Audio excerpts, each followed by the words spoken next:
Links in the description below.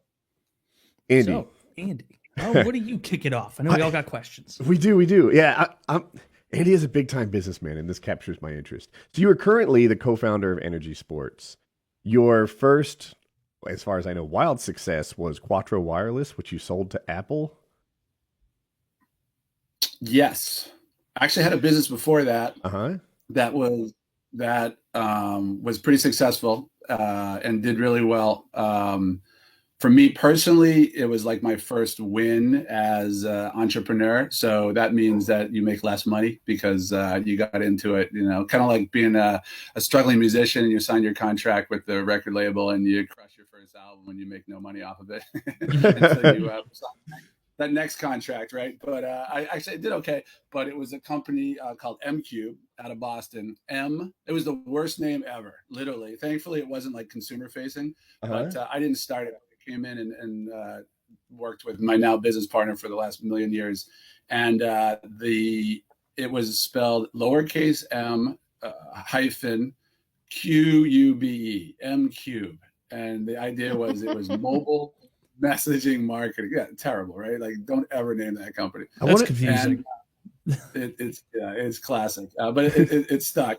I don't even remember like what our URL was. No one could find us. So Business 101, catchy name. But that was a mobile messaging company, and it was text messaging. But before, this is like Internet 1.0. So if you were on Sprint and you were on Verizon, you guys wanted to be buddies. You couldn't be friends. You couldn't text each other because there was no interoperability back then. So we got the bright idea of connecting all the carriers together and creating short codes, which text messaging, SMS, and eventually running messaging, across all the major carriers in North America, and doing billing as well.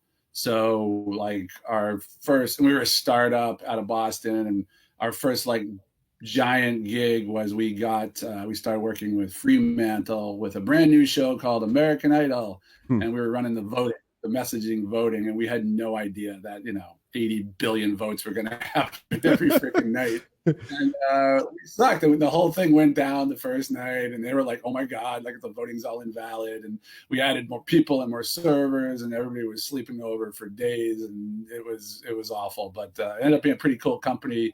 We did text alerts for like Major League Baseball. But the irony, all the money came, back in the day, if you were young enough to remember, ringtones, subscription horoscopes, stuff like that. You couldn't just rip a song and make it your ringtone. So it was now M Cube is better, faster mortgages without the hassle. I just checked. Diversification. Yeah. So you said that you didn't get super wealthy off that company. Who did? No.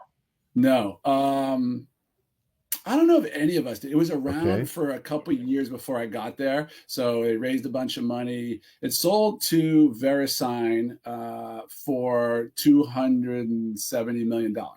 The cool, interesting part was the CEO of VeriSign at the time was Stratton Sklavos. Is that name familiar in the esports world to you guys?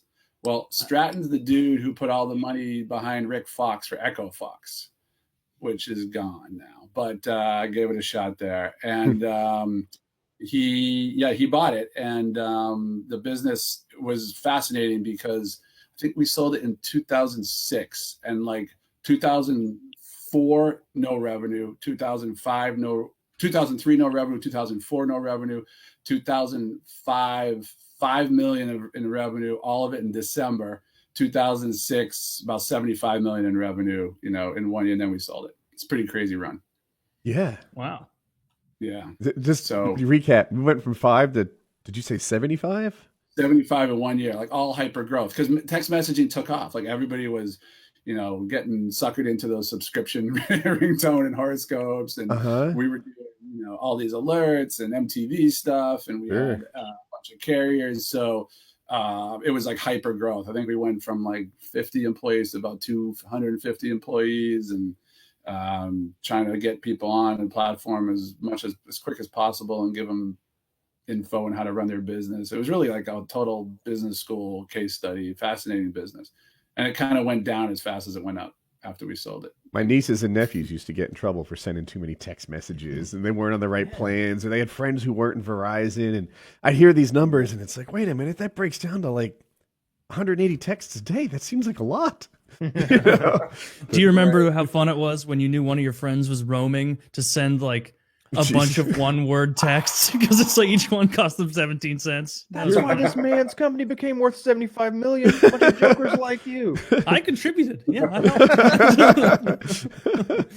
It's true. In fact, that was the impetus for starting Quattro. So I went there to VeriSign for like 2 months. I'm like, this is not for me. I'm not going to stay here. And I got the bug now. And once you have a successful exit and startup, you're like, oh, let's go. Let's do this again. It's like a drug.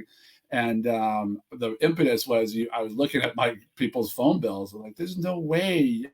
This is like a credit card. People were charging everything on these phone bills. All these, you can't have a $300 phone bill. And I remember meeting with Verizon, and they're like, we can't have people look at our phone bill and think it's us that's charging them all this money, even though the Verizon part was like, $60. Right. So that's when I started to think we got to have everything ad supported, and the ad networks on the wired web were just kind of starting, and now everything's ad supported. But that was kind of the idea to starting a mobile ad network.